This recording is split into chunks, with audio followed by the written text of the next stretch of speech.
Well, good afternoon. Good afternoon. Welcome to the Lehigh County Authority Board of Director meeting. Today is Monday, September 8th, if I'm not mistaken. This meeting has been held both in the hybrid pattern, both live and also by phone or the Zoom. Lisa, would you please roll call for the Board of Directors?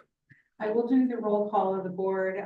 Before I do that, I would like to make an announcement, however, that we received email from Norma Cusick today that she's resigning from our board. So we now have 7 active members. So just want to make everybody aware of that. With that, I'll call roll call of our board. Amir Famili. Here. Jeff Morgan. Here. Ed Lyons. Here. Linda Rosenfeld. Here. Kevin Baker. Here. Sean Ziller. Here. Peter Dent. All right, we have 6 board members present, so that is a quorum. Thank you. The package for the meeting was sent in advance to all the board members via email and mail, and also was posted on their website. Viewing the agenda, based on any changes to the agenda, any need for the executive session. We have no changes to the agenda, no executive sessions today. Thank you. Looking to Linda for the approval of the last meeting minutes, please. Yes, I have one typo, basically, on page 2, 3rd paragraph from the bottom. It says, right around the middle, it says authority staff may be capable to complete. It should be not completed. Other than that, minutes are perfect. And I move they be approved. Motion by Linda. Second. Second by Chet. Thank you. All in favor, say aye. Aye. Any opposed? Thank you. Appreciate that. Any public comments on any items which is not on our agenda? No, thank you, Amir. No comments. Thank you. Thank you, Jennifer, and thank you, Brian. Okay, looking for the our agenda. The committee report. Item 4. Okay, I'm sorry. My cheat sheet was going through, I missed that, but Okay. thank you for comment. I think I have listed the items on the committee report from the August 11. Yeah, so that's a new item we've added to the agenda since the governance committee was formed, and we have formal notes from those meetings. The notes or the minutes from the August 11th committee meeting are attached, and those were reviewed and approved by the committee. So they're really there just for informational purposes. And we have a couple of items on the agenda today that are referenced in the committee report. So no action necessary, it's Sure. informational. Thank you. Going to the our agenda for today, the finance and administration. And I think the first topic is 2026 budget preliminary review. Right, so today we have the first of a whole series of meetings that will cover the 2026 budget preparation.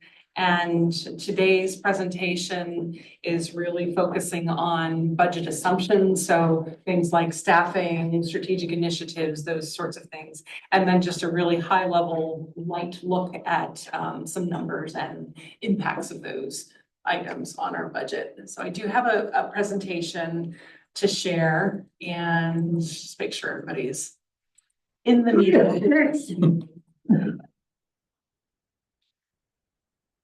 For this presentation, we do have quite a bit to talk about, mostly around staffing items. And because 2 weeks ago, you'll recall, we had EMA here talking about staffing recommendations. We were sort of circling back to those recommendations and seeing how that fits into the overall budget the proposal, as well as some other things that the staff has been talking about will propose. So as I mentioned, today we're here talking about budget assumptions, which are really high level focus on strategic initiatives and staffing. And today we'll look at a few key factors by fund. And then coming up over the next several meetings, we'll dig into more granularity into the numbers. Later this month and October, we'll start looking at rates as well. We do need to have approval of the budget by November 1st, so that's our target. If we do have a lot of discussion and need to squeeze another meeting in there to review anything, we have the time to do that. We just need to know that by about mid-October. So if I'm not mistaken, October 13th is the day that we approved the budget. Is that correct? No, actually, we seek approval on the 27th. 27 October. Yes, yeah. So we give ourselves some time to make adjustments based on your feedback, and after we look at rate impacts, which comes a little bit later. And then, so the idea is that by the time we approve the budget, it includes the revenue from any rate increases that are known, and then we just come back in November to actually formally adopt those rates. That's the whole process. So, as I said, today we're really focusing on those strategic initiatives and budget drivers, and thought I would just start at the high level and look at our 2025 priorities and then what we have ahead of us for next year. So when we talked about our strategic plan a couple of months ago, we focused on these 5 or so areas: our regional sewer plan, the Tyler project, our lead program, employee initiatives, and asset management. And that's what we're currently working on. And we've made some success made some achievements in those areas. The regional sewer plan is actually on the agenda for later today, but we plan to submit that to DEP in October of this year. So that's a great achievement. We also went live with our new Munis system July 1st. So that's a major milestone for that one as well. And then we have programs that will be ongoing as well, like our lead program, asset management, and employee safety.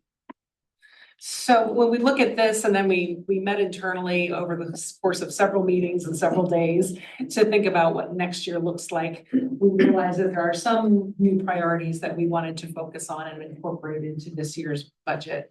I'm going to talk about these in more detail in the slides upcoming, but focusing on kind of a higher level look at regional leadership and LCA's role in the region.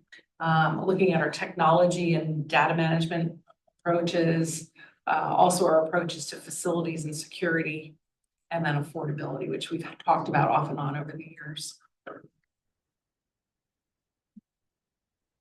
So kind of diving in a little bit further, when we talk about regional leadership, we really draw some inspiration from our vision statement that's in our strategic plan, which is to be a trusted and engaged community partner, advancing the vitality of the region through the services we provide. We've had a lot of internal discussion about what does that mean? What does it mean to be a trusted and engaged community partner? How do we really contribute to the vitality of our region? And the staff, and I agree 100%, we believe that we have a lot to offer our region. Water and sewer service is a very critical service that drives a lot of the quality of life and economic benefits of our region. So when we think about what that means for LCA and what that looks like in terms of our activities, there's a few things here that I think are all interrelated. We've been talking a lot about the board and the leadership of the board and how that drives overall organizational performance. So supporting that set of goals. Also really working on expanding our communication and community engagement. We talked about that last time as well. And focusing on developing trust with our customers and community leaders, because we have a lot of big projects coming. We have a lot of expenses coming. We have a lot of rate increases coming. We also think that LCA deserves a seat at the table when the region is having important conversations about planned growth, environmental programs, public health programs. We're not always at the table for those conversations, but we think that we have a role to play when regional agencies are talking about these topics. And then I think getting a little bit more into the actual LCA processes that we're thinking about. We really need to solve the industrial pretreatment puzzle. I'll call it a puzzle because it really feels like a complex problem. And we talked about that at the last meeting as well. And that requires some regional collaboration to get to an endpoint on that one. And then also looking just more broadly, looking at all these municipal relationships that we have, which are really complicated, and seeing if there are ways to streamline those for administrative simplicity or also cost effectiveness or efficiency for our customers. That will require a dedicated effort, business analysis and legal analysis as well to see what we could do there. So kind of taken all together, this is what we mean when we say regional leadership for LCA as our as a new initiative. And we've included in the 2026 budget proposal about $350,000 in consulting services to support various studies, advancing our communications effort, legal things, as well as we look at kind of the whole scope of these things. Questions on that one? That's a big topic. Yeah. It sure is. Future of everything. Yeah, yeah. We'll have a lot more conversation about it throughout the year. But at this point, I want to make sure the board is comfortable that this is a direction and a focus area for us. I'll move on. I just want to give a pause after each section if there's conversation. So throughout this presentation, you'll see some slides that have this orange box with EMA in the bottom left corner. That's just to indicate things that we borrowed from the EMA presentation we saw 2 weeks ago. So it's nothing new here, but just to kind of show how the two presentations fit together. Moving on to technology and data management, there were some overarching themes that EMA presented 2 weeks ago about how we're managing our systems and really lacking a little bit of structure and governance structure to how we purchase systems, how we integrate systems, and the need for more enhanced training, SOPs, change management, how we deliver new systems to our employee base. So for 2026, we really want to focus on this concept of a data or technology master plan, which is the monies are already included in the capital plan that we presented a couple weeks ago. That data and technology master plan would focus on the governance side, integrations that are needed, looking at data quality, and then establishing the overall architecture of our systems that we have. And Chris can talk a whole lot more about that in lots of detail if you're interested in that.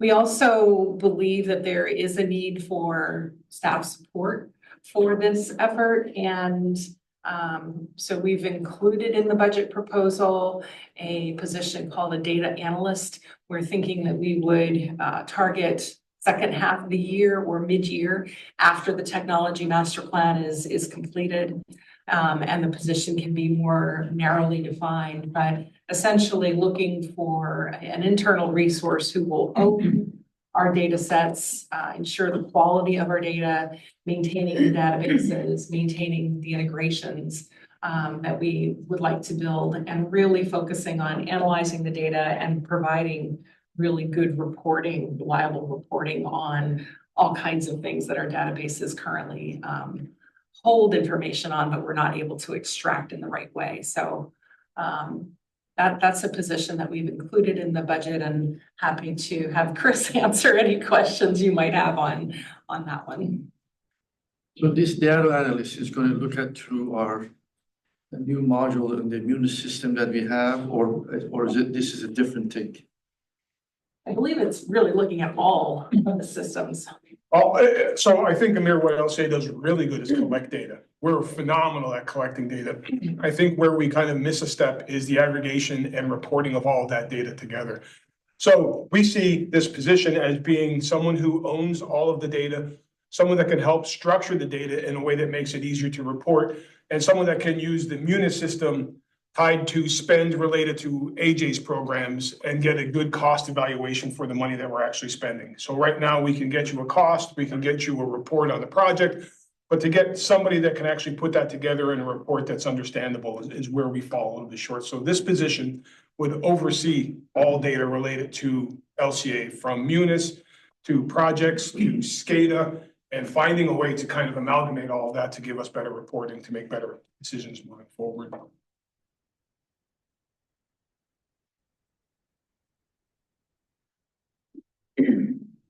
Moving on. Christina, how to make this bar go away? You just did. Oh, I just talked about it. Talked about it and it disappeared. Okay, so the next area that we wanted to cover relates to facilities and security. And this overhead map just looks at facilities across Lehigh County where we currently house employees. So we have 5 buildings: pretreatment plant, this building, the main office, our water filtration plant, the field services building in Allentown, and then the wastewater treatment plant. We have a lot of questions about where new employees will go. And as our team is expanding somewhat rapidly, that becomes a more and more pressing concern. We also have some significant concerns about employee safety and security as it relates to how we've maintained or not maintained our buildings. And that's something that we really need to get our arms around. We do believe a root cause to this challenge, and that's the fact that we do not have a centralized way of managing those facilities today. So just for example, Andrew and his team are managing the facilities that relate to treatment plants. Chris is managing facilities that relate to his teams. We've got Ed involved somewhat with managing this facility. Chuck is more involved with the pre-treated plant. It's very decentralized across the organization, which means no one is looking at it comprehensively. We don't have necessarily consistent approaches to security. We also have a pretty significant amount of deferred maintenance, and that has resulted in some safety concerns at some of the facilities. We heard a little bit about that at Klein's Island when we presented the master plan maybe 4 months ago. Issues with potential mold or inoperable locker rooms, things of that nature. And of course, then the last one, lack of planned space for new hires. So it's a major challenge for us and kind of rising to the priority level because of the expansion of our employee base. So we have a plan on the way. And we hired HDR actually at the end of last year. We kicked off this building optimization study. We haven't reported much to the board about that because it's been an ongoing process, but we expect that plan to be delivered soon and potentially able to present that to the board in October or sometime later this fall. So that, go ahead, Linda. I just wondered if, you know, the house is being considered as part of. Oh, yes, that we should have said six facilities. We have that empty house on Brookside Road. We're still sort of working on how that fits into the overall plan as well. Thank you. So the HDR study, they're looking at department staffing, building condition, items that are priority because of employee health and safety, standardization of our office space and consistency. We have placed into the budget and also our capital plan some funds for what we think the top priority need will be and then it'll be refined as that study is completed.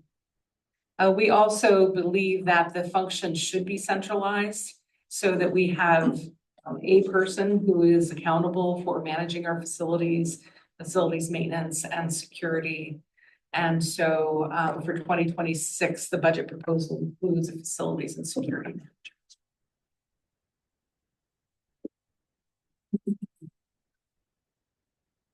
Right. Moving on, affordability, again, this is from the EMA presentation. This particular slide doesn't really include a whole lot that's budget related, but want to capture the recommendations on how we think about affordability and particularly needing to have a more refined long-term capital plan. We have some estimates and forecasts for future capital beyond the 5-year time period, but getting a little bit more accurate with our long-term capital planning will help us to really dig into that affordability forecast and look at rates, future rates, forecasting them in our current structures, as well as looking at other rate structures that might be more applicable and able to help us address affordability concerns in the long term for our customer base. We do have $100,000 included in the 2026 budget proposal to help us with that rate analysis or affordability analysis. And we already have Raftellus working on some aspects of this for us now. We also talked with EMA about affordability and the evaluation of monthly billing is one of the conversation points. And I won't really talk about it much here, just to say that we have not budgeted anything for monthly billing for 2026 because we think it requires more internal analysis of the capacity of our systems too.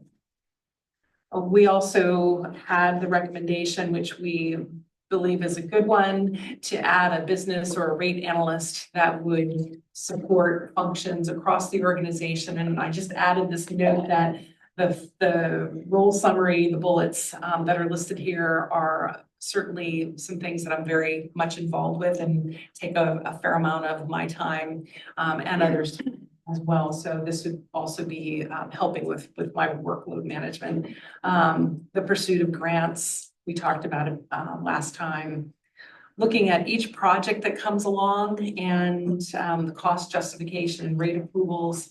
We're not doing a lot of that now, but certainly every project that Amy Rohrbach presents or Chuck presents that says this has received city approval for major capital improvement, that includes a rate making process that I'm managing through a series of spreadsheets and processes in accordance with the lease. Consolidating that rate setting process would be really helpful. Sean Ziller has raised his hand. Go ahead, Sean. Yeah, sorry. Just a quick question. I mean, obviously, this is the finance affordability piece is key for us for LCA moving forward. From your standpoint, Liesl, do you expect to as you need the board to take action relative to any outgrowth of this to come back, or do you expect the kind of finance affordability theme to provide regular updates as you go through the evaluation and analysis? Just how I think it's important we've not to add to our already pretty bulky meetings, but that we the board just kind of stay apprised as you discover more. Yeah, Sean, that's a great question. I think that because we're still in the early stages, we don't know exactly what our affordability approach might look like, but I could envision board discussion and action on things like changing our rate structure. So maybe our revenue coming in is fine, but we need to change the rate structure so that it allows a tier for low-income households. I'm just kind of giving as an example, not a true recommendation. So that could be one area that the board would be involved. Also, as we look at potentially increasing our pursuit of grants, those always get board approval. So those are the kinds of things we would the board to take action on. But certainly, as we develop more of a strategy, we would want to present that to the board and make sure we're heading in the right direction. Perfect. Thank you.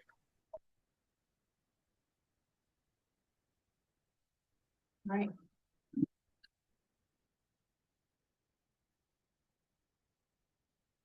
The lead program. This is a big one. So just a couple of key reminders about the program. This is a regulatory requirement by EPA. We've been talking about this for quite some time. now, and in some detail. A few upcoming deadlines that we're facing include a service line inventory due date in 2 years. And that means we need to submit, we are already submitting our inventory to the state, but the final kind of version of our inventory is due in November of 2027. And then we have a certain amount of time to try to validate any service line that we say is not lead. We need to validate that in some way and provide that to the state. And along with that, in parallel, we're required to replace all lead or galvanized service lines that require replacement. And we have until 2037 to complete that work. It is a lot of work. And just to put it in context, our current inventory says that we have about 4,800 service lines that we know are made of lead. About 6,000 service lines that we know are made of galvanized iron or steel that require replacement. And right off the bat, it's about 11,000 that we know we need to replace. And we've got another 28,000 that are unknown. So we don't know the material. We suspect that a good portion of those also require replacement. So it's a huge lift for us, both financially as well as workload wise. And there's tons of people across the whole organization working on this. Question, Yes, sir.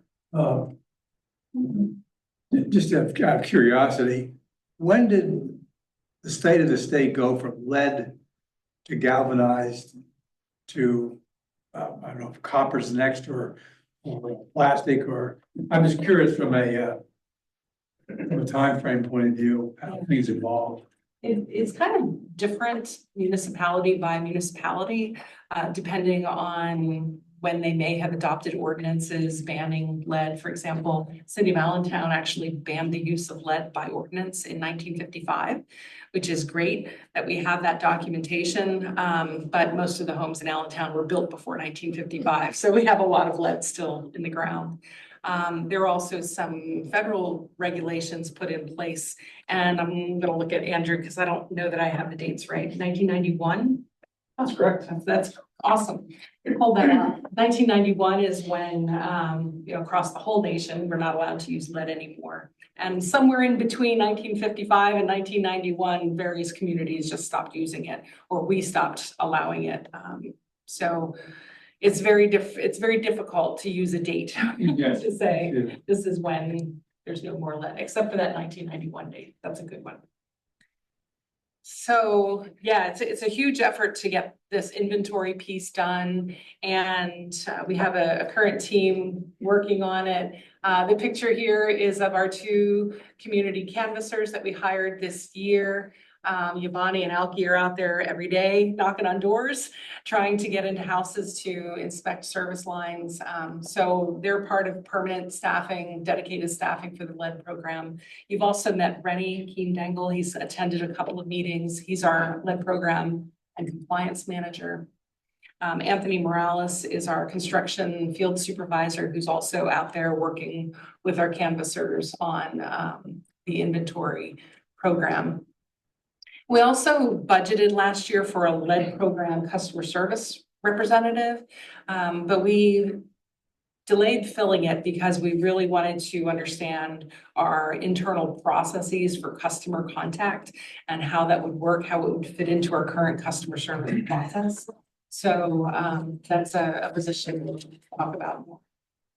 And then across the whole organization, we have people from pretty much every department supporting the lead program.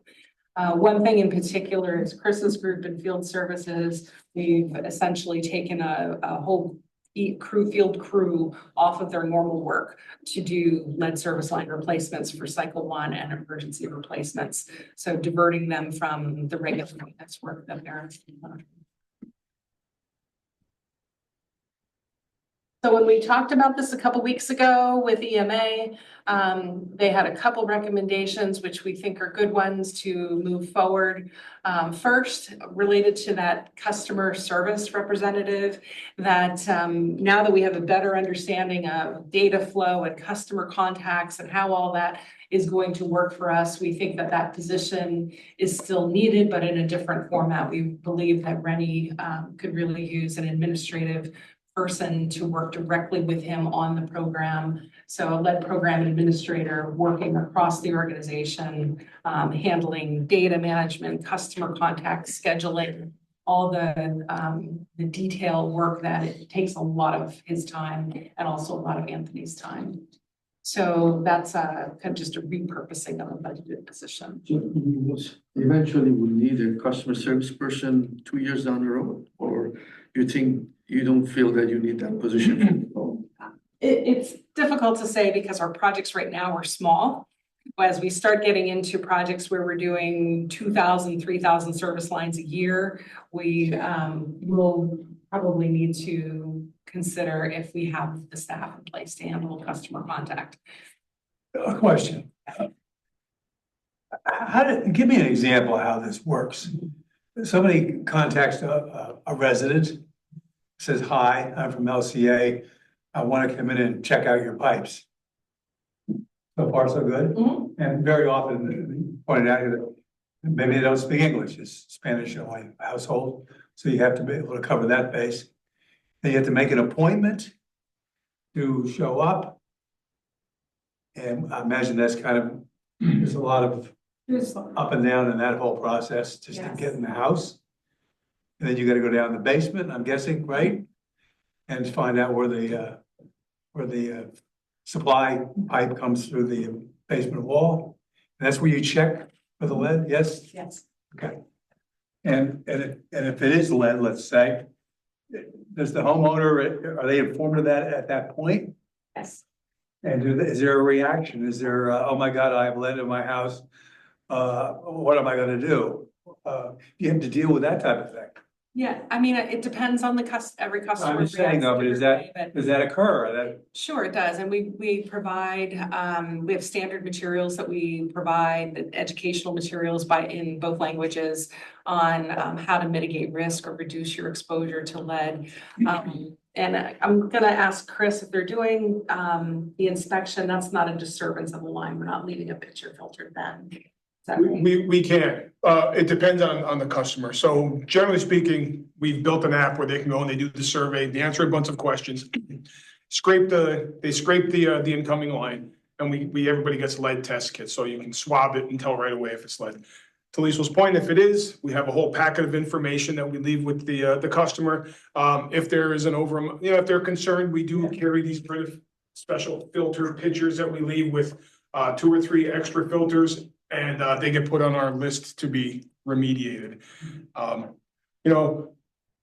The 2 gentlemen you saw, we do have a bunch of scheduled appointments, and ultimately what happens is they'll do their scheduled appointments and they'll pick a neighborhood and they'll go door to door knocking. And we've had much better success with them because they're both native Spanish speakers. So there's an extra layer of trust involved with that lets us in the house, but it's been fairly successful. I think more successful than we thought initially. About 30% or so success on door knocking, which I think is really good. And because they're LCA people wearing the LCA logo and they live in the neighborhood, that sort of thing helps us quite a bit. I think the challenge with this position in particular for us is that the avenue that we get customer contact is not just one way. We're sending out letters and people are responding to that. They're going to our website and requesting an appointment through that. We're door knocking and leaving a door hanger, and they contact us because of that. They heard something on the news. There's just lots of different ways that they hear about it and contact us, and different avenues for them to contact us, and having a centralized person who's sort of managing all of that. I will say, I heard recently from Anthony Morales, who's our field supervisor. He's out in the field all day, every day, and it's his cell phone number that people are calling to request appointments or ask questions, that sort of thing. It's really not working well for him because he could be crawling in someone's basement, getting a phone call from someone else. It's just not ideal. So if a customer has lead and we give them a guesstimate as to when we might replace that lead line, how does that work? It's like, oh, we'll see you next year, or No, yeah, again, it depends. So we're doing some canvassing in areas where we know we're going to be doing the next cycle of our projects, so we can give a more concrete timeline for replacement for those. But for the rest of the city where they're canvassing more broadly, we simply say that it's been identified as lead, it will be replaced as part of our program, and we'll let you know, basically, and it'll be within the next 10 years. Since the majority of the housing stock in the city was built before 1955. Yeah. Were they mostly lead lines then? I really don't know. We know what we know, which is the 4,800 lead lines that we've confirmed. Right. And I don't know that we have great history of what the rest of them are. We know that a lot of them have been replaced since they were originally installed because of various, service line leak or main replacement project, different various redevelopment projects, that sort of thing. So 4,800 out of the, how many were inspected? So 4,800 are lead service lines where we have a verifiable record saying it is lead. Oh, okay. It's the 28,000 unknowns that we're going after with the canvassers. So Complicated. it is. It is complicated. And I think bringing Rennie on board late last year was been a huge help. But he could really use some help too. So we're ramping up the program. The other piece that we talked about with EMA last time is the field crew that's currently doing the service line replacements now. We basically pulled 4 guys off the team to do some of this work in-house. They're not going to do all of the replacements, but they're going to do the emergency work and some small portions of the program to make it more efficient or cost effective. The emergency work definitely we need to do in-house, and because that's kind of like as it happens type work. The challenge we're having is that those guys that are working on the project now are not doing their regular work.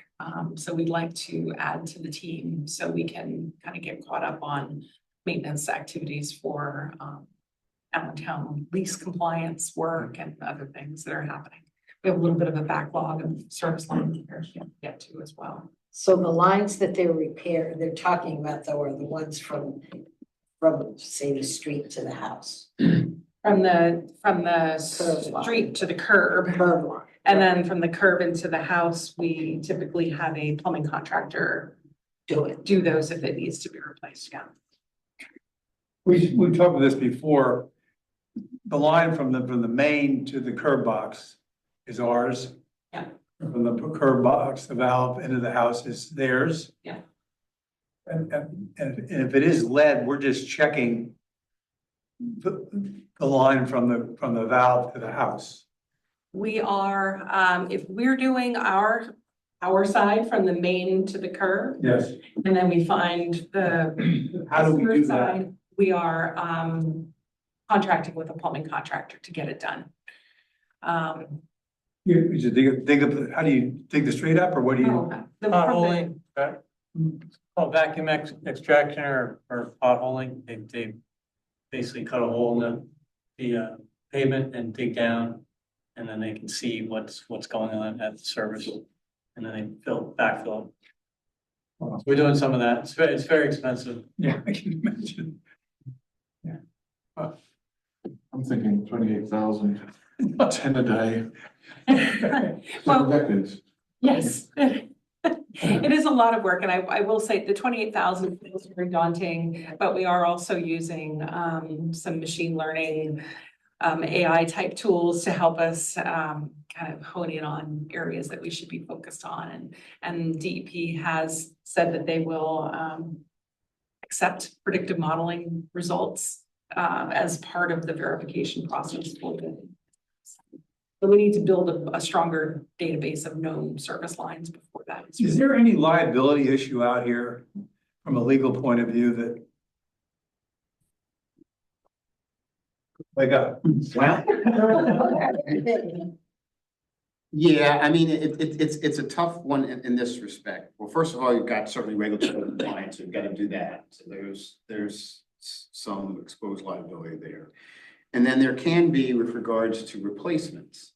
Now, there's a variety of state statutes which provide immunity and protection from negligence actions, okay? But there are exceptions. It's not a blanket immunity. There are certain exceptions. There are a couple of exceptions that deal with real estate. There's some that specifically deal with utilities. That if you do something, even though you have a level of immunity, but if you fall into one of those exceptions, and that could be proved to have been a direct cause of some level of injury, then there is some exposure to liability. Now, within those statutes as well, there are some caps as to damages. So you have kind of like a two-tiered, if you want to call it protection. One is if it doesn't fall within those exceptions, then you're immune. If it does fall within those exceptions, there's a cap amount of damages that can be awarded for negligence act. I have no idea what you said. I'll try to rephrase. $300 an hour. There is exposure, but there are some protections that this legislature provides. So having a lead line not necessarily means that your water has high amount of lead. Is that a correct statement or not? Because over time, there is a deposit in the line that really won't have water exposed directly to the lead line. Because if I'm not mistaken, in the Michigan, the issue they started doing something with the line that is sort of caused the release of the lead. Is that statement correct? I'm just trying to build on what Ted was asking. Yeah, it's been a really major challenge in communicating with customers about the health risk, because our water has always met the federal standards for safe drinking water related to lead. And that's partly because of the quality of our water, and we have a lot of calcium in our water. So you take out a pipe and it's got that white coating on the inside, and various other things. So as far as the health risk is concerned, it's not an acute problem. However, any amount of lead, they say, is not, is harmful. And so the only way to really ensure that there's no lead in your water is to remove all the pipes. The one concern that we have, and why we're talking about trying to get both parts of the service line done at the same time, is if you disturb or replace part of the line, then that can kick up or increase the lead exposure from the remaining portion of the line that still has lead in it, or the lead that is disturbed by replacing one part can actually increase the amount of lead in the water. So all the water we supply to meets our federal standard for lead. Is that correct? Yes. Well, and Andrew, you can talk about this year's sampling or that issue. So the way that compliance is actually determined for lead and copper sampling is it's actually based off a 90th percentile. So we're on reduced monitoring in the city of Allentown. We have to collect 50 samples all throughout the city from known lead service lines. So that's not to say that every single house is going to be below that action level, but the 90th percentile has been and will be, again, this monitoring period will be below the 90th percentile. So what happened in Flint was a totally different kind of situation, and essentially in a nutshell, they decided to change the source of water to a lower cost source of water, but had different chemistry. And so the protection on the pipe that was there from the prior source was stripped away, and now we have really high lead exposure. All right, just to wrap it, so there's nothing that we're doing, the procedures we're using here. There's no liability issue that we should be aware of in terms of of the project. I'm not just, As far as the project Here, work, yeah, yeah. you know, I think it's the best practice is what's being followed by the organization. The issue I would think is the time between knowing something and doing something. And not meaningful in lead exposure terms, but that doesn't not make it a PR or legal issue. So yeah, if you knew something, you took 3 years to remedy it. Not reasonable. I think that's why, I think we have some protections, based on the communication and the materials related. We know if we find a known lead service line, we leave, educational materials. There are other ways to avoid lead exposure besides replacing the line, including using the pitcher filter or some of the other instructions that we provide about flushing your line and doing those kinds of things. So, I think there's that, and that's what's required by the regulation as well, to provide that. Yeah, from a board point, we just would like to make sure that if there's some issue lying out there that we're not aware of, that might come back and grab us to the, where, have a line someplace. That's all. I have nothing in mind here. I'm just. Yeah, I think that's the strongest guidance is best practices following what the regulators are saying, right? From a standpoint of the health of the water, are we doing stuff? I think to Kevin's point, he's going to the concept of known or should have known. And then to Liesel's response to that, if in fact there's testing and it's known, then that's when the literature is delivered and alternatives are suggested, such that the customers know that they have options with regards to the health and safety of their water supply. Do we document that when we provide that information? Absolutely. We do a lot of documentation related to, as soon as we have someone enter a house with that app, it all the way down to pipe size, pipe material, expected age. If they have a pressure tank backflow, like we take photos of the area. And it's just more information for us when we're moving forward on projects to make better decisions. And yes, sir. Good discussion. A little reminder that I added to this slide is that the lead program in Allentown is considered a change of law, and under the terms of the lease, we can recover the costs through our rates, which is good. It will be a very long-term expensive program, so trying to manage that cost as best we can is going to be important as well for our customers. So if I'm not mistaken, this was the area that EMA said we spent 10,000 hours of overtime. Yes. And we talked about that not all those 10,000 are related to the field work. Right.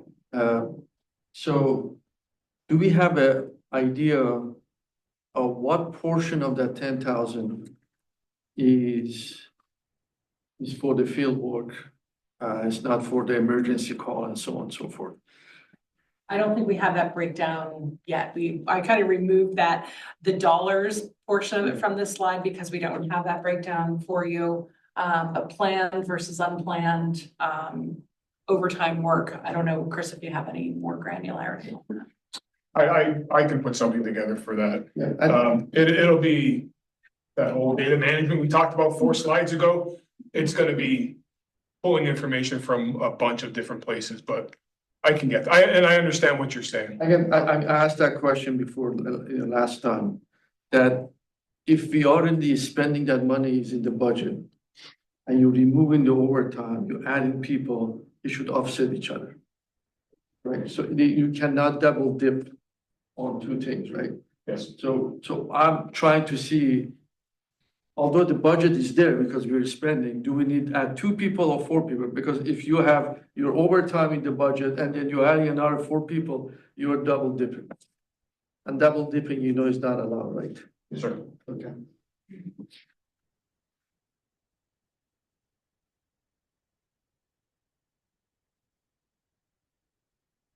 All right, moving on from lead. Our next favorite topic, I&I program. So again, some reminders about this program. We talked about this last time. The Regional Act 537 plan, where we're planning to submit to DEP in October. We know that the plan's top priority is removing I&I. That's the whole focus of this plan.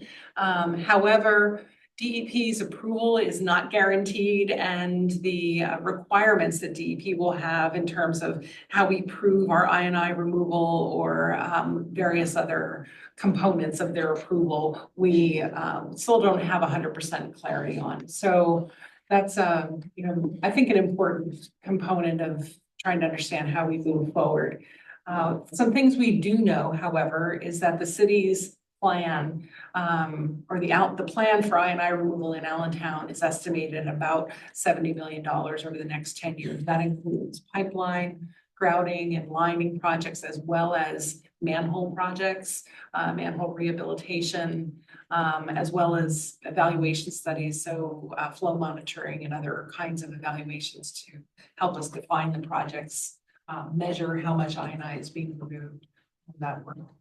And then the potential for private side investigations. It's a big program, and currently we're doing almost all of that work with external engineers and contractors.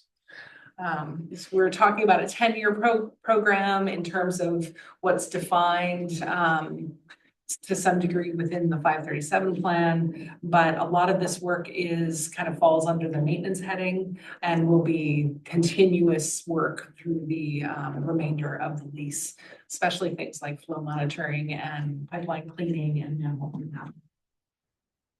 So we looked at some things with EMA. One in particular relates to how we manage the work and define the program. We had this position in our budget last year called the Regional Sewer Program Manager, had not yet fully defined it and haven't filled it. So in discussion with EMA as well as internally, honing in on what that position really would be responsible for, really repurposing it slightly into an I&I engineer position.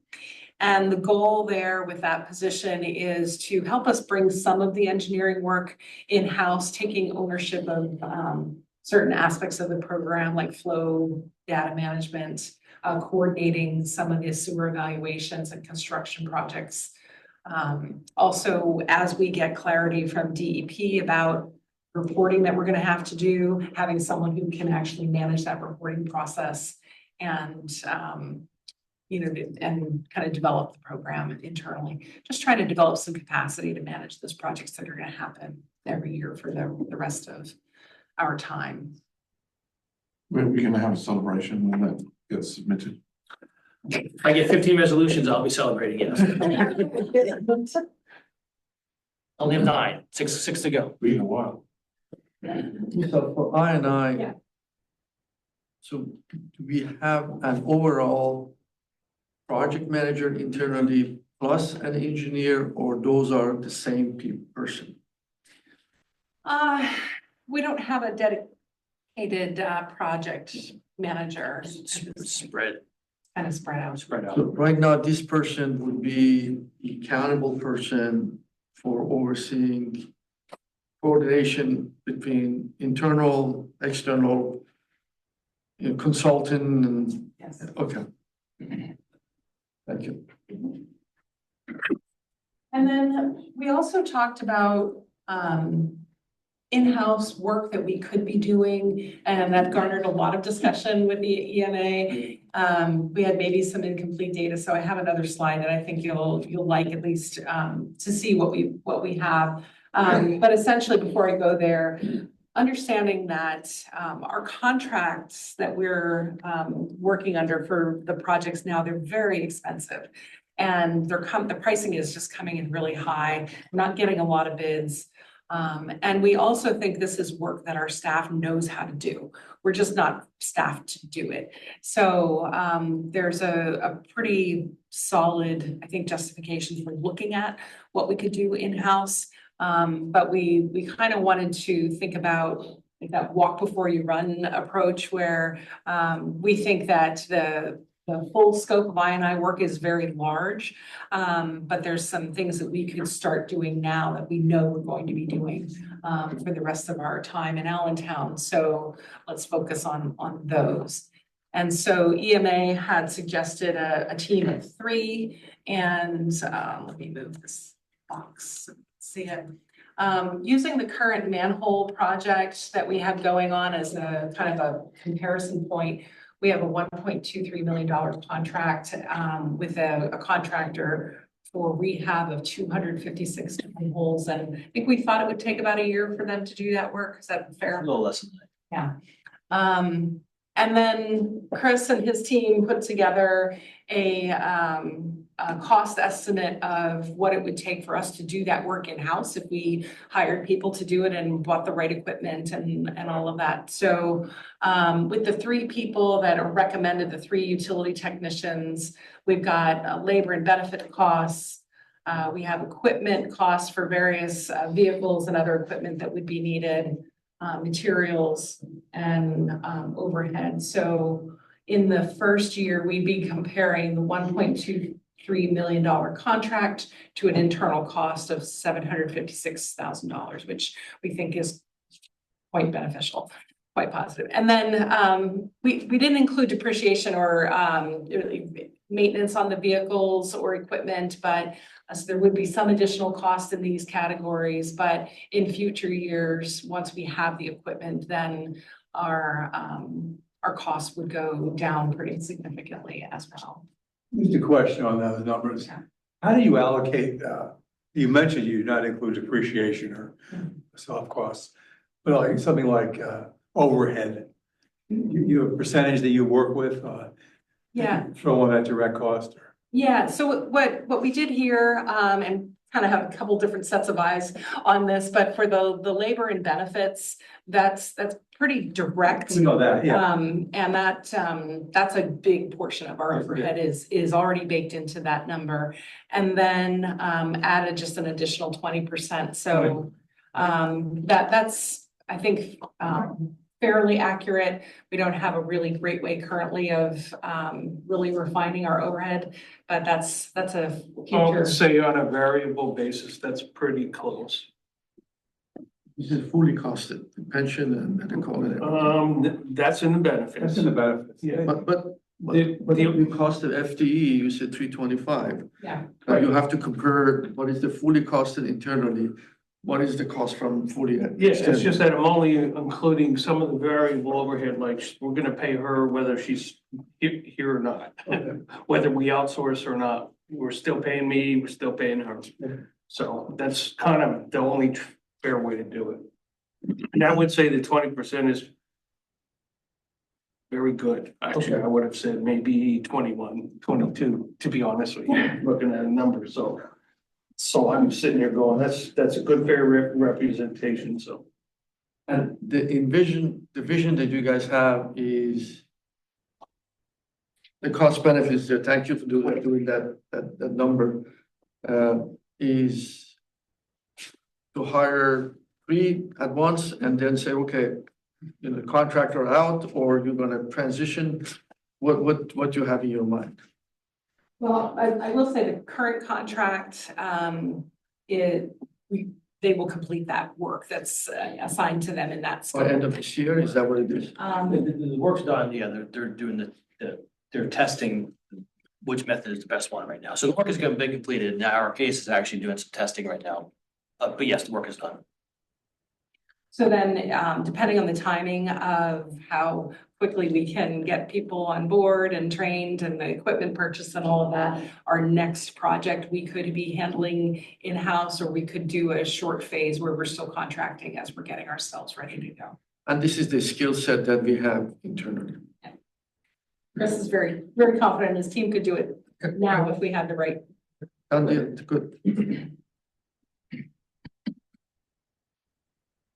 Okay, anything else on I&I before we move on? And then the last piece, we're almost done on staffing, is a position that actually already exists to some degree. We hired a temporary staff member in our accounting team during the Munis project, and we believe that it is time to convert that position into a permanent position. And can get into more detail about what all these things are, but certainly we've seen an increase in accounting work volume because of all the projects that we're doing, as well as, and all the work that we have going on, as well as some process changes in Munis that are centralizing some functions in accounting, like our workflows related to purchasing, as well as the scanning of customer payments into the system. So we have more information than ever before available in Munis, but it takes staff time to get it into the system and process it that way.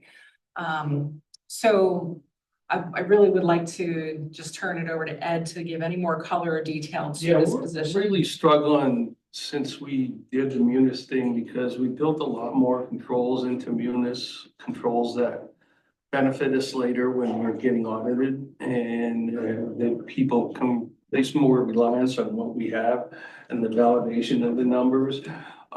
We were really pressed for keeping up with all the customer receipts, trying to take care of the cashiering that's required so that the customer care group has the information they need, and that still is going to be a challenge. But we were starting to run into situations volume-wise where we were not getting posted fast enough to stop a customer who had paid their bill from being shut off, and that's no good. So we added the temporary and redirected the temporary, and that seems to be working. In addition, while we're spending $140 million a year in capital and operating expense on a cash basis, and you know, it was a long time since we added anybody, and the volume's just getting too much.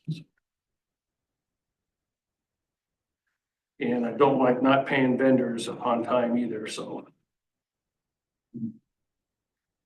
that's what we're doing here. We've redirected a lot of people into some different accounting areas in terms of general ledger reconciliations, audit type situations, and we ran on the short side of the volume with respect to just the daily stuff. Basically, we upgrade our system. Now we have to add more people. I had to add, Rather than to bring in efficiency, we are adding more people. yes, basically, we should have added a person before, yes. Okay. Will there be a lead time for equipment? I'm thinking of that other. Chris, on the Mr. Manhole or the vehicles.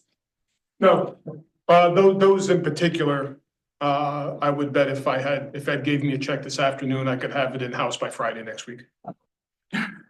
Okay.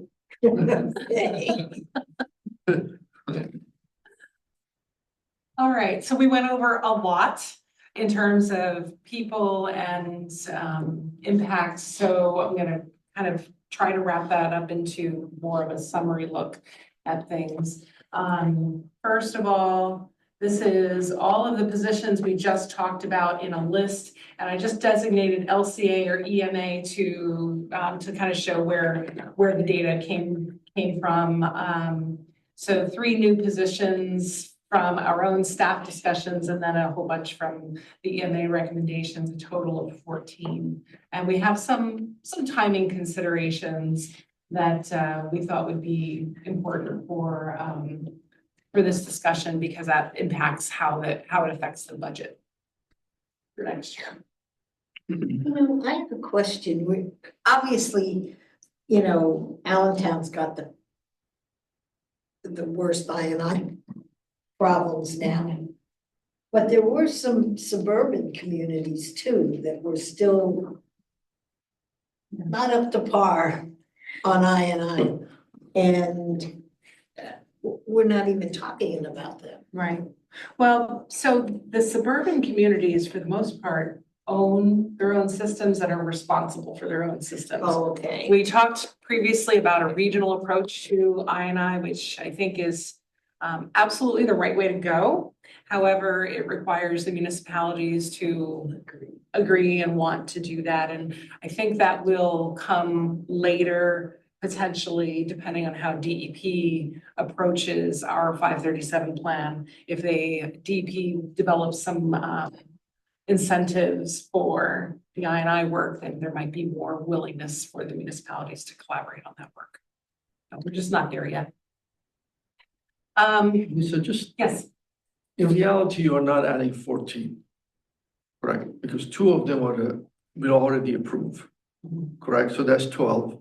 Mhm. And a couple of them, we talk about, the the overtime going to go away. You have to do calculations.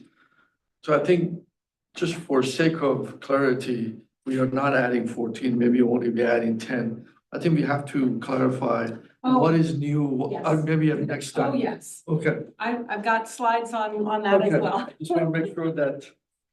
Yeah, so the 14 are basically the newly defined positions. Also want to just take a quick look at vacancies, because we always talk about that every year. We have 12 vacancies currently, and so we have 3 positions that we would be removing. And that kind of dovetails with what you're talking about, Amir. So the PA one call technician position is one that we added because we thought some legislative changes were coming. Those did not come to fruition. So we didn't hire that position, and we will remove that one from the budget.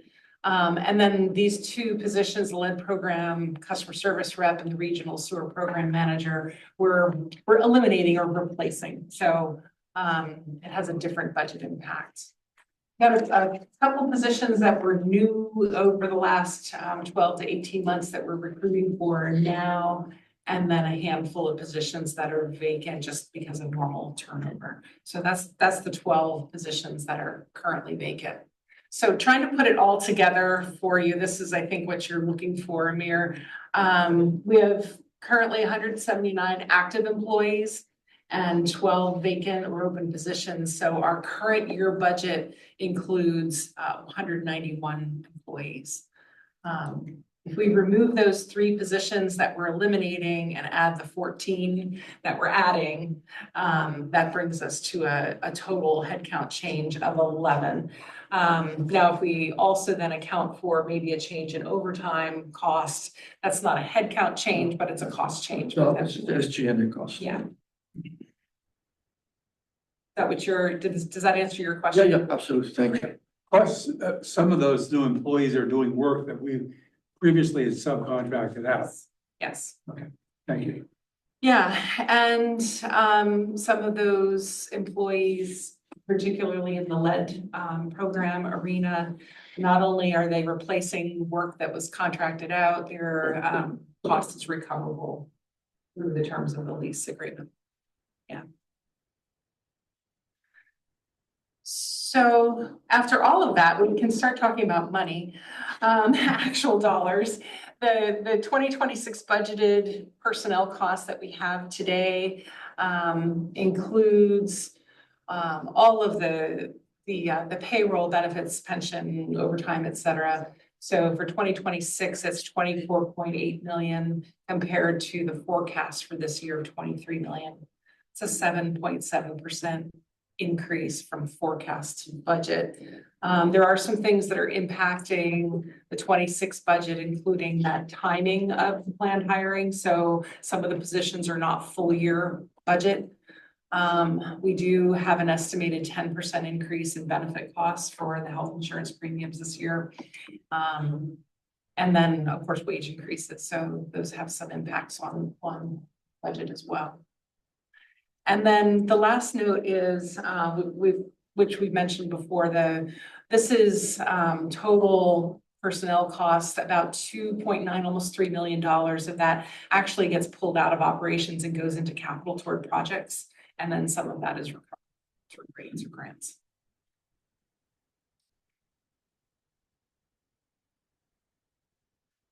That was most of the conversation today is about personnel and what we've just covered. We have some other assumptions that I'll review real quickly.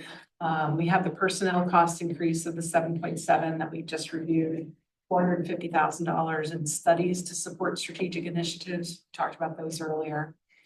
And then overall inflationary impact of about 2.7% on other expenses. And then when we get into the revenue side or the rate side of things, the city division rates will increase based on agreement. And this year, for the first time, we'll have some new capital cost recovery charges related to the lead program and the I&I program. So we'll see those when we look at rates later this year. Signatory wastewater rates, of course, are by agreement. We'll see those in October. We also wanted to just put this out there that our suburban wastewater collection system rates have not been increased since 2013. And we're definitely seeing a need to address those areas. Those are our small systems like Wynwood Terrace and Heidelberg Heights, and those systems where we've done a lot of investment, but haven't actually done rate increases there. So we're going to start building in some rate increases there. And then on suburban water, we're expecting about a 4% increase in revenue, and we'll split that across rates as well as volume growth. Ed, are you ready? Sure. Okay. So we'll talk about some numbers in each of the three funds. Actually, I was kind of enjoying this. I didn't have much to say. Suburban water, what we're looking like in operating expenses, well, altogether is going to be about 7.3 to 2025. We've already talked about most of the impact being on the labor side. I believe in the controllable or discretionary spending area, you're talking maybe 3% and 2.7 of that is inflation. So we're really just hovering right around the inflation level. Strategic initiatives, basically just picking out the salaries and the headcount portion of it, about 65,000. Doesn't include all the other things that she had in there. In terms of capital budget, we're at cap plan about $6.3 million. How we're getting to pay for that is we're taking it all out of reserves, not borrowing, no new debt service. Very similar to what we showed you for the cap plan. We said a 1% increase in volume, 3% increase in rates. That's kind of what we're staying with.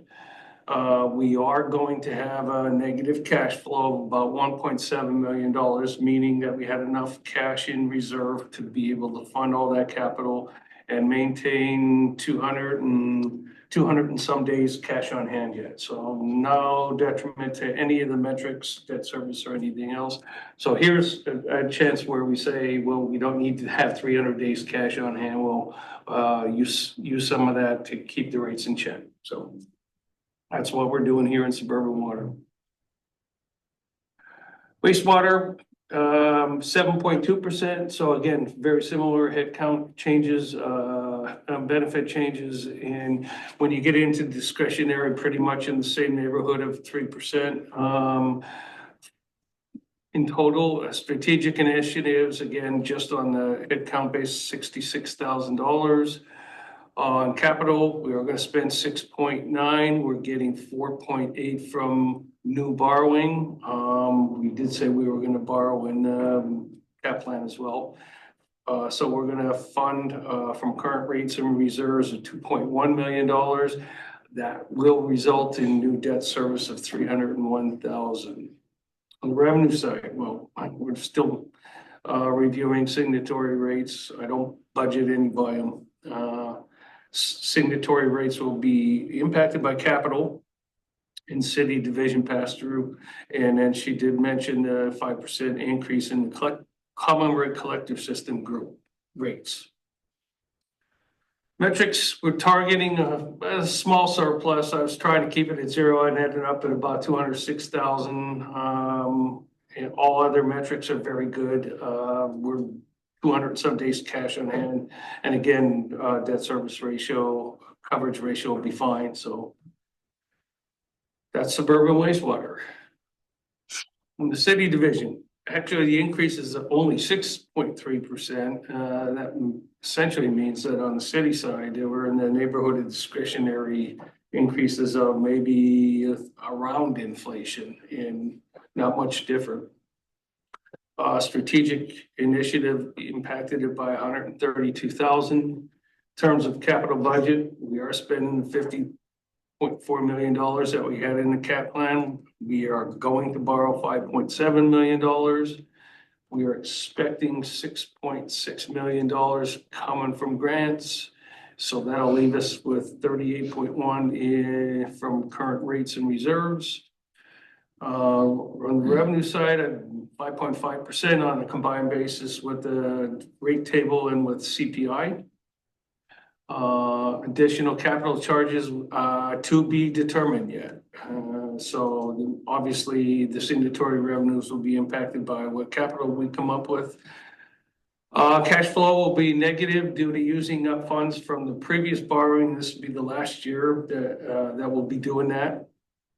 And other key metrics are obviously better. We're, I think, 190 some days, or, I'm going to stand corrected. We're going to be 300 days cash up.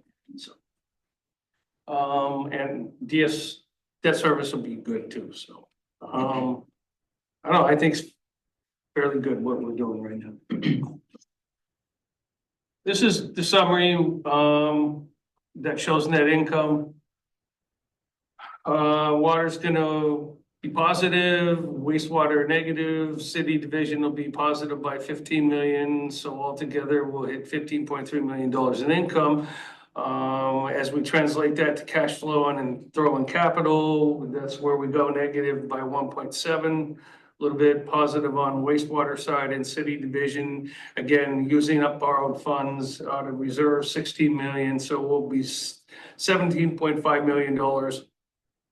I'll call it use of reserves. But again, the debt service coverage ratios look good, 2.37 for water, wastewater be 1.90, and city division 2.18. And all of that is better than our target of 1.20. And there you can see the capital spending of $63.5 million and almost twice, well, a little bit less than twice of what we spent in 2024. So far, the numbers don't look bad at all. I like the metrics being where they are.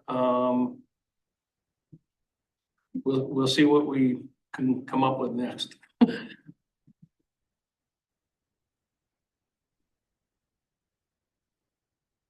So that's kind of all we have to present today. What we will be working on moving forward is really trying to finalize those numbers so we can provide to you a more detailed budget review in terms of the actual dollars. And we'll have the suburban signatory user charge report at the first meeting in October. We're working on that now and trying to get some preliminary budget numbers to the signatories now because they need that too. And then over the next several meetings, we get to have a second and a third and a fourth look at all of this until we ask for approval. The capital plan will also be in there in October for approval as well. So a lot of chances to look at figures and provide input. And then we'll look at, oh gosh, these should both say 2026 budget approval at the end of October, 2026 rate adoption in November. Yeah, more cash flows next time. So this is really an important presentation and discussion. From our standpoint, it's where we ask for board input on any of the assumptions, and you gave us some good feedback here. If you have thoughts next, and so you just heard it for the first time today, that you want us to incorporate into how we present future budgets, or anything you're really concerned about or think we're in the wrong direction, please let me know, within the next week or two, so we can start to incorporate that. Yeah, so just a quick comment. Thanks for the presentation. Very detailed, very good, good logic behind it. LCA is an asset-driven organization. And I think one thing that we have talked about is efficiency and metrics on asset execution. And that's the reason we put the Muni system, we put the project management system, in place.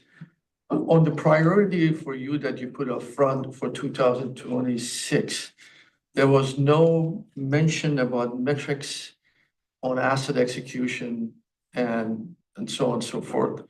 I think it would be essential for us as a capital intensive organizations with the system that we put in place and also the consultant that we have mentioned that we are not measuring, our performance and so on and so forth. That will put part of the priority from my perspective on putting some actionable and meaningful metrics. And, to me, if there's more than 5 metrics, you have gone too far. That's me. Just to look in from board perspective, from the team perspective, as we inputting the data in the project management system, linked with the Muni system, how we are doing, where are the areas for improvement, where are the cost increase in projects, why is delay, those data I think would help us eventually to reduce the cost of project execution. So there's something for us to add as part of the priority for 2026. Yeah, that's a point well taken, Amir. I think from our standpoint, it's kind of baked into some of the aspects of the technology and data management side of things, but calling it out really as a top priority makes a lot of sense. I think we're gonna have something for you before the end of the year on that. So I'm seeing that AJ's head go up and down. So I think that will be there. We're just not quite there yet with all the initiatives we have. Correct. Yeah, very good. Jeff has his hand up. Go ahead, Jeff.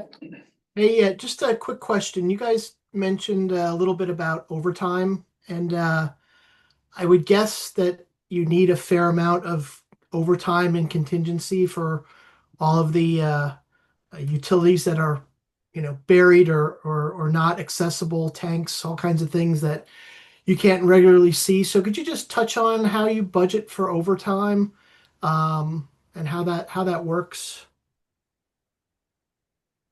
Yeah, actually, we look at overtime on a historical perspective, with respect to department by department. We have to make some value judgments on what that percentage is gonna be. And that's kind of what we roll into the budget. Will it cover every situation? No. We have to take some historical perspective and adjust it for things that we know happen, absolutely. So that we could at least try to normalize it. I mean, hence the question was, if we're leaving 10,000 hours of overtime and adding 4 people, which, yeah, that would be double dipping. That's kind of how we do it. It's just sort of a percentage basis on what's been happening on a normalized basis. Okay, thank you.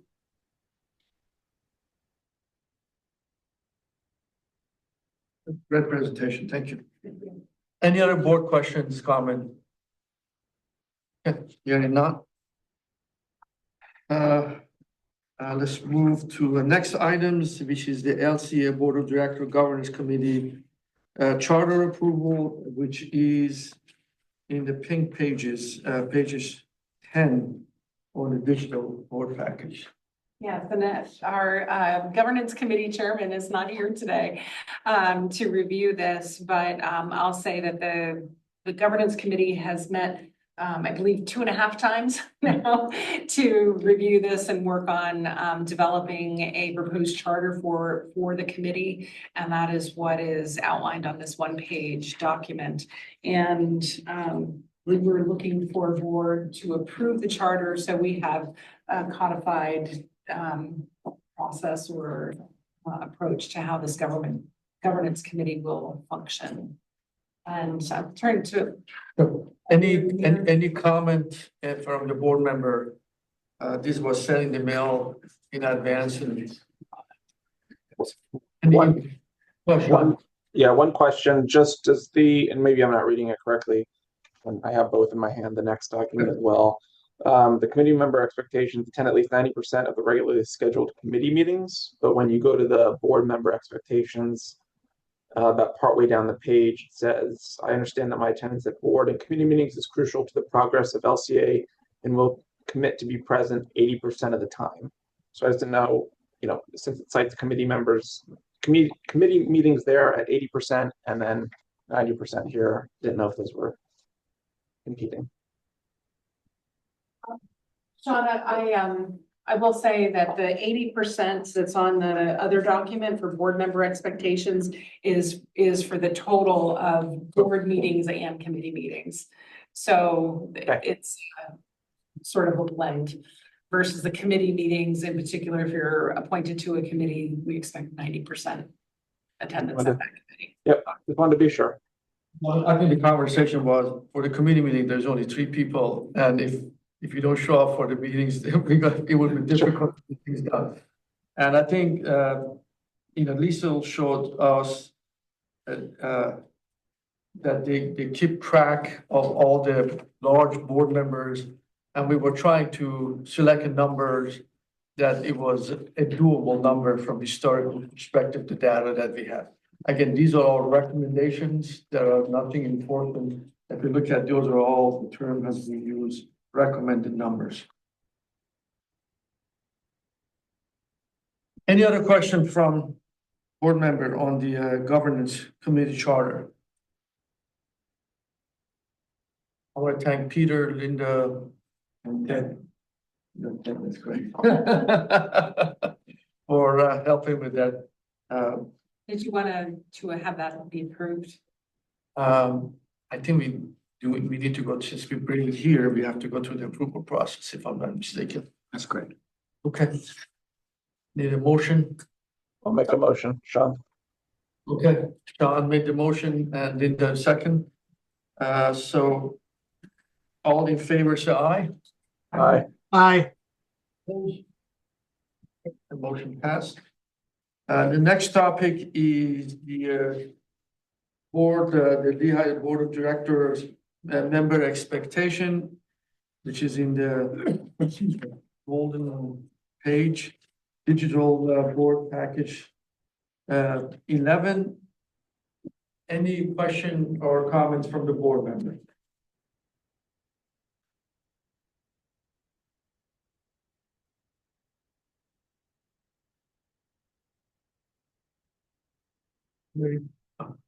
I just have a process comment that the committee had discussed that this document would be signed by each board member upon approval of the document once. And then as new board members are added to our board, then we would ask them to also commit to make these commit to these expectations. Good comment, yes. And not to get into the topic again, but I know we talked about the kind of in-person, attendance consideration. It looks like that, looks like there's kind of a to the best of our ability clause, I guess, versus I know we had talked about, for in person at least 4 times a year, I believe it was, or to that effect. So maybe I missed that, but. Yeah, Taken out. it was that was taken out, Sean, by the committee. So the best effort is really the kind of what the fallback position was, making every effort to attend in person when it's feasible to do so. And Sean, we tried to put in there, which is what is enforceable, and you can make the people to come in person, 4 times, but we really would like to have people come as many as they could, so they get to know the new board members and interact with the staff as well. Yep. Thank you. Seeking approval for the board member expectation. So moved. Thank you, Linda. Second.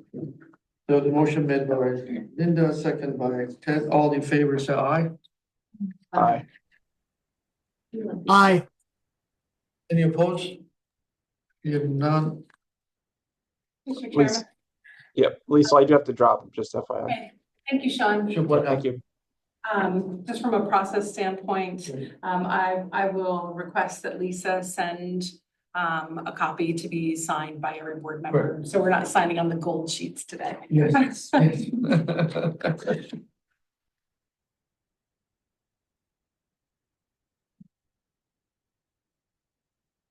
Moving to the wastewater, we have resolution 9-2025-1, Klein Island Sewer Plan System Act 537.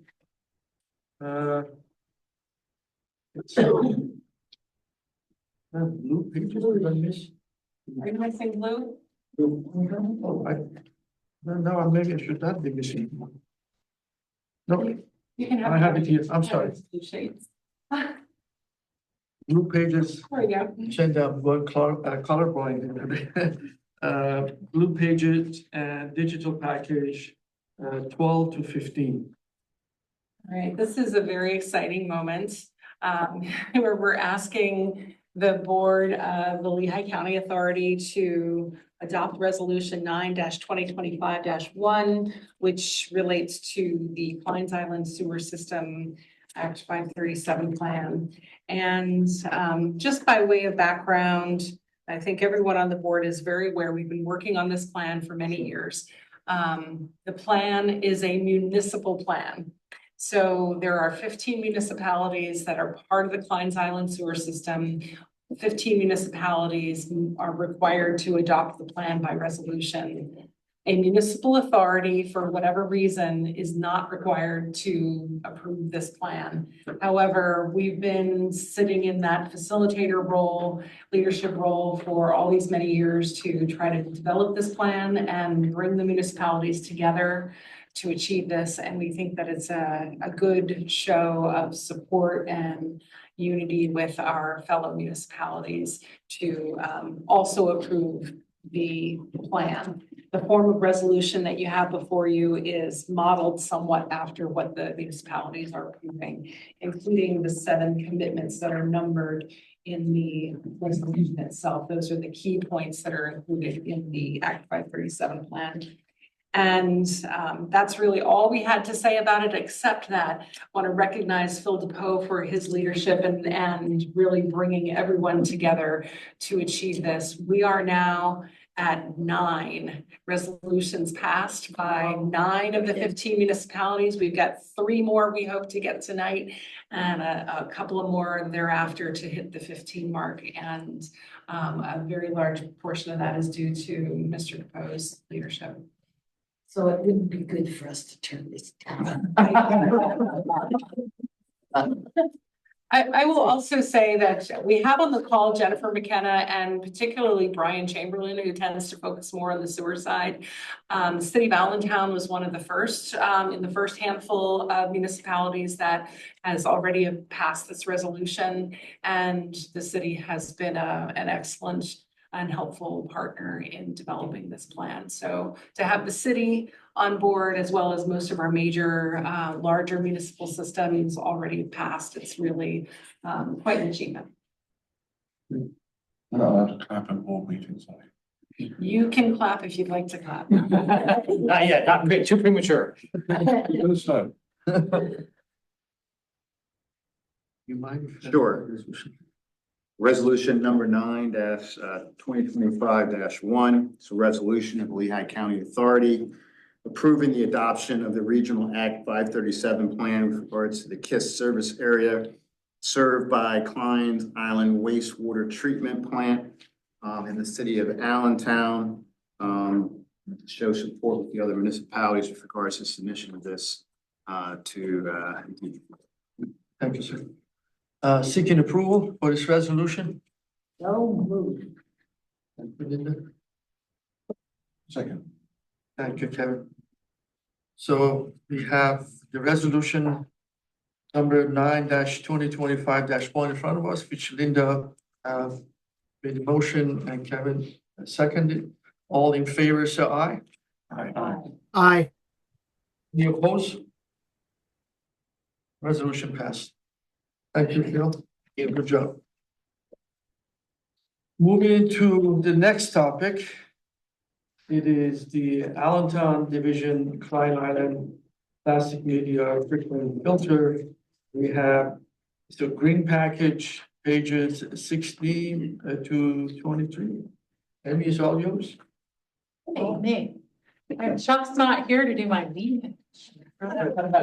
So, if you recall, I was back here in June requesting authorization for the media purchase for the plastic media for the trickling filter. Pines Island has 4 trickling filters, plastic media trickling filters. That's the first stage of our 2-stage biological treatment. And they were originally installed in the 70s and have not been upgraded since, with the exception of the top layer of media back in the 90s. So they're past their useful life. We are doing a upgrade project to the first filter, which is number 4, is the one we decided to start with.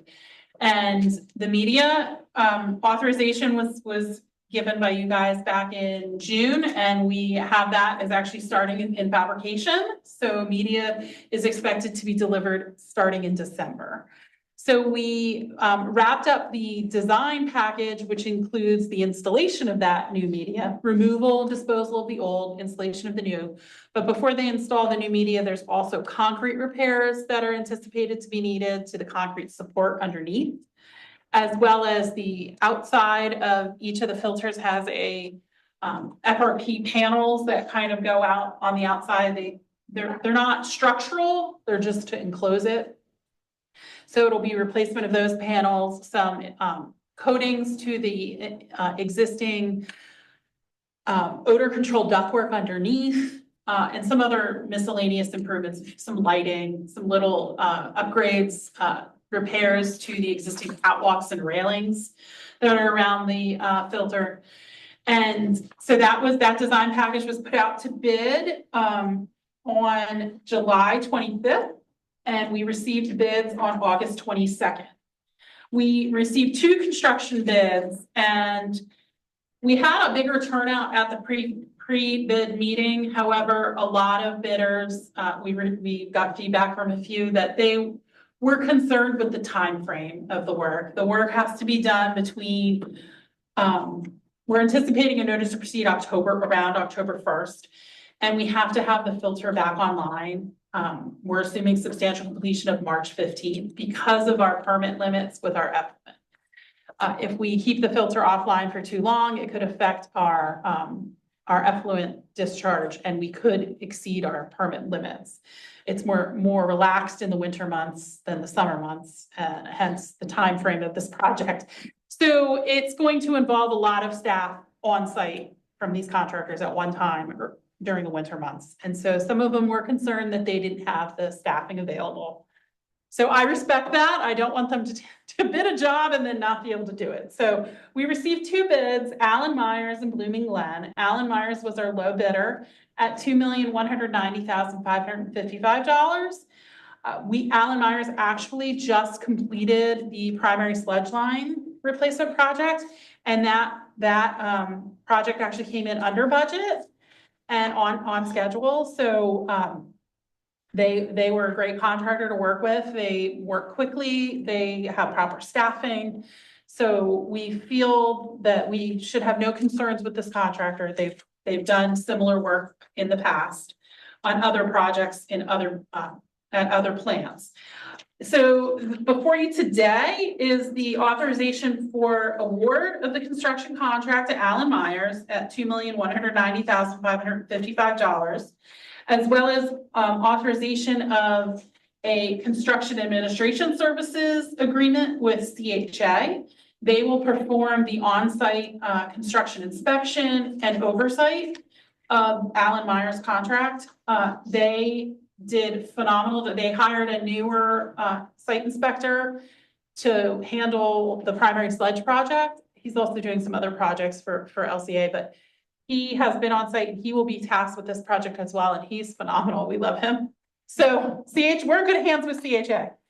Their contract is $188,400. And then we have the staff time and some contingency in there. So the total request today is $2,528,955. Any questions? That was Any really question fast. from board members? Yeah, I have a question. Yeah. What is the professional services authorization administration? What is CHA? What do they actually do?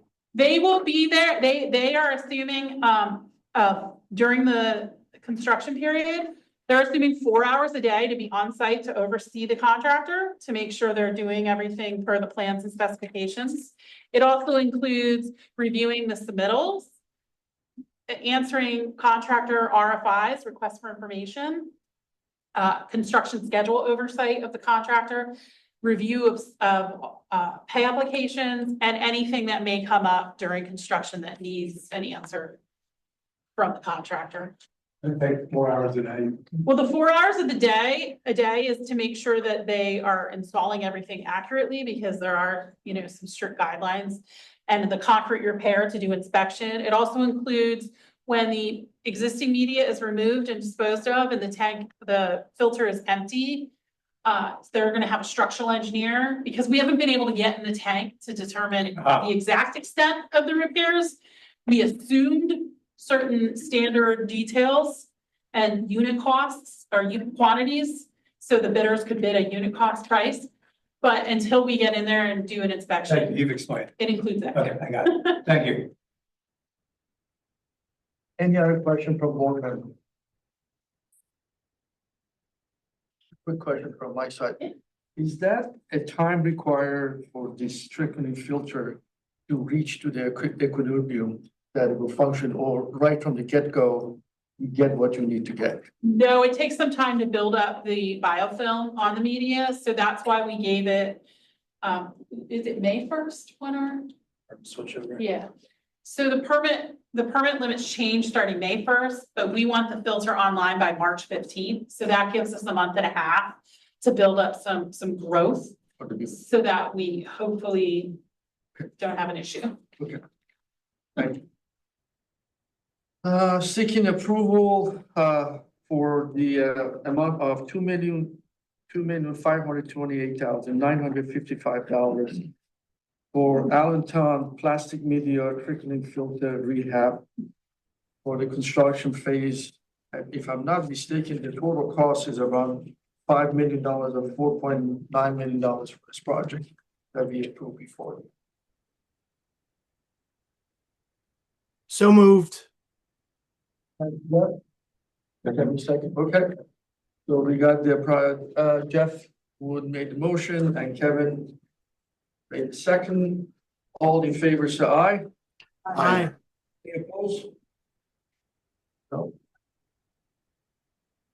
Amy has a double duty today. Moving for the next project, which is Allentown Division at Klein Island substation number 1 and switch gear replacement. These are the yellow pages, digital package page 24 to 33. Amy, all yours. Okay, so this before you today is a construction change order for Phillips Brothers Electrical Contractors, Inc. They are our electrical contractor on the switchgear and substation project. We have received construction authorization for that contract back in December of 2023. I know we're going way back. And we issued a notice to proceed to Phillips Brothers on February 1st of 2024. There was a long lead time on some of this equipment. The existing, the project, if you recall, it includes replacing the switchgear and substation 1. Substation number 2 was replaced back in 2019, I believe. And this is the second phase of the major electrical upgrades at Klein's Island. So if you look on I have some slides to help explain this. If you look on the slides there, I have an arrow pointing to the area of work where the switchgear and substation 1 are located. So we proceeded with submittals and started some excavation of foundations out at the site. But as part of the process, PPL had to review everything for the metering, and because we have the biogen on site, which is cut off in this image, but the Biogen, system on site, there is a net metering, which is feeding back into the system from the power that's generated from that system. So there were some changes that were needed. It took PPL a little while to get their review back to our engineer. So we had actually been out for bid and had a construction package put together. And then they decided to change some things on us. And so they, we were required to install some additional equipment, which caused the PPL charges to be greater than we had anticipated. Originally, we estimated in the contract $125,000 for the PPL fees for the new service. However, those came in at roughly $199,000. So there's an increase associated with that. And then PPL decided that they would like, if flip to so that's the area we're looking at. The equipment to the left is the new switchgear that arrived a few weeks ago and was placed. It was a big event down at Klein's Island. There was a crane and everyone was watching. The city was out there. It was fun. It was a big momentous day because that's a major piece of equipment and it had to come from Wisconsin. And the route it had to travel to get here was quite interesting because it was an oversized load. It was, I believe they said it was 16 feet tall. So obviously you can't go under a lot of bridges with that height and wires over the road. So there was some fanfare when it finally got here. So that was placed, and the equipment to the right is the old equipment. Obviously that's all going to be upgraded as well. But you can see there's the hillside behind.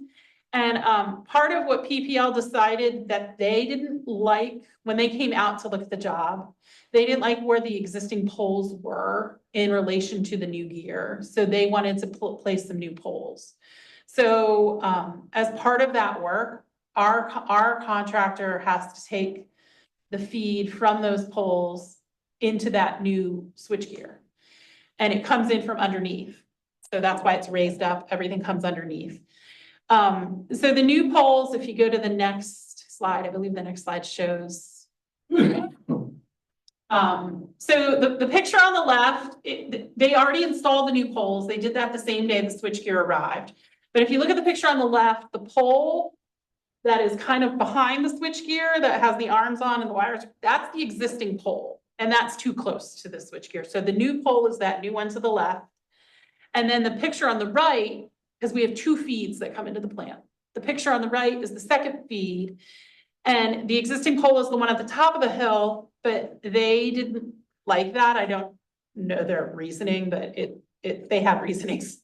So they decided to install this new pole that's at the base of the hill. So our contractor needed to bring another subcontractor in to directional drill under the dike, which we reviewed that with the city of Allentown, and they gave permission to do that. And so there's conduits that are coming in. You can't really see so well in the picture, but at the base of the pole, and the wires will come down the pole through conduit and then go under the dike in conduits and then go into that new switchgear. So as part of that work, there was a fee for that directional drilling. So that's the second component of this change order. And then the third component, if you can go to the next, there was an existing manhole, that's the one on the left. It didn't have adequate room to pull the cables because they are large cables and they have bending radius. And so our contractor, after they got in there and really looked at things, they felt we can't do this without damaging the cables. So they are installing a new manhole, which is to the right there. And you can see there's existing conduits. The conduits, there's what, 12 in like 3 rows. Those are new conduits, but the conduits that you can see 2 running through, those are existing. And at the top left of the picture, you see concrete like across the top. That's another duct bank. So it's a very congested area, a lot of conduits running here and there to get to where they need to go. And so in order to make those splices, they needed a larger manhole. So that's what this is kind of the start of, it's not finished, obviously. And that is the third component of this change order. So we had a remaining allowance in the contract of $120,704. So the net change for the change order in question today, for those three items I mentioned, is $109,481.89. So the original authorization for the electrical construction contract was $4,974,999. We had issued a previous change order that we just did internally because it was a small dollar amount, that $4,479.26, which was for a fee for Service Electric to relocate their overhead cable underground. And then the net change, when you add this change order, the total ends up being $5,088,960.15 for the electrical construction contract. We also have a general construction contract on this, but there's no change orders associated with this work as part of that contract. Thank you. Any question for Amy?